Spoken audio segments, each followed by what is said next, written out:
수사는 고소장을 기본으로 시작이 되기 때문에 고소장이 상당히 중요한 부분입니다. 급한 마음에 고소장을 써서 일단 내자 이런 생각은 좋지 않은데요. 이번 영상에서는 고소장을 쓸 때 이런 점들을 생각하고 쓰면 좋겠다 하는 부분들을 한번 말씀드리려고 합니다. 저도 고소장을 쓸 때 이런 생각을 많이 하는데요. 고소장을 처음 보는 수사관의 입장에서 읽었을 때 어떨까 한번 입장을 바꿔서 생각을 해보시면 좋습니다.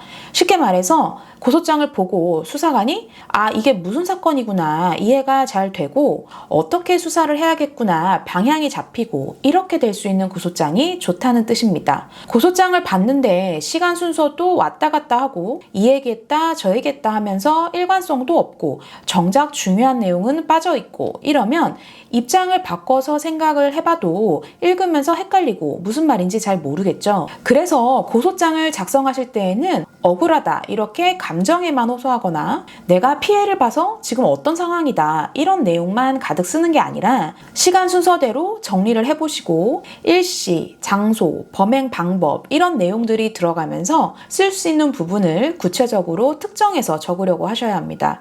언제 어디에서 어떤 범죄 행위를 했다는 건지 잘 보이지 않으면 사건 파악이 더 어려워질 수 있습니다.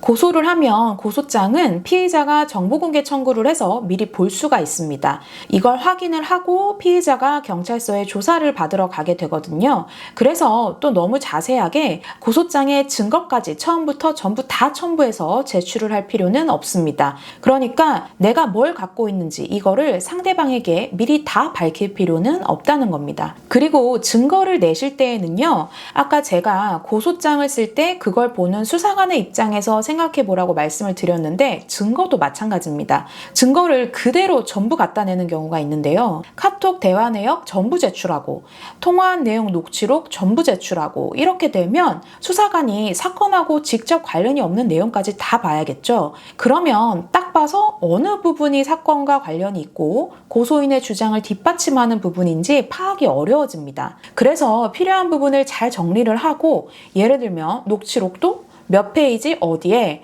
상대방이 무슨 말을 했다는 내용이 나온다 이런 식으로 좀 적시를 해서 제출을 하는 게 좋습니다. 형법상 범죄는 성립하기 위한 요건들이 있습니다. 이 요건에 해당하는 내용을 적는 게 중요한데요. 예를 들어서 돈을 빌려가서 안 갚은 사람을 사기죄로 고소를 하려고 한다. 그러면 사기죄가 성립하려면 기망행위가 있어야 하는 거고요. 그 기망행위로 인한 착오에 빠져서 그에 의한 처분행위가 있어야 합니다. 따라서 고소장에는 돈을 빌려갔는데 안 갚았다라고만 쓰는 게 아니라 제가 방금 말씀드린 이런 요건에 해당하는 내용을 쓰려고 해야 됩니다. 돈을 안 갚았다라는 것만으로는 그냥 단지 채무불이행 아니냐 해서 민사상 문제로만 볼 수 있는 거거든요. 다시 말하면 사기죄 고소에서는 돈을 안 갚는다보다 나를 속여서 빌려갔다가 더 중요한 부분인 겁니다. 이렇게 범죄 성립 요건에 해당을 해야 피의자에게 처벌이 필요하다라는 결론이 나올 수가 있다는 점을 기억을 하실 필요가 있습니다. 이번 영상에서는 고소장을 작성할 때 체크해 볼 사항에 대해서 말씀드렸습니다. 참고하시고 도움이 되시길 바랍니다.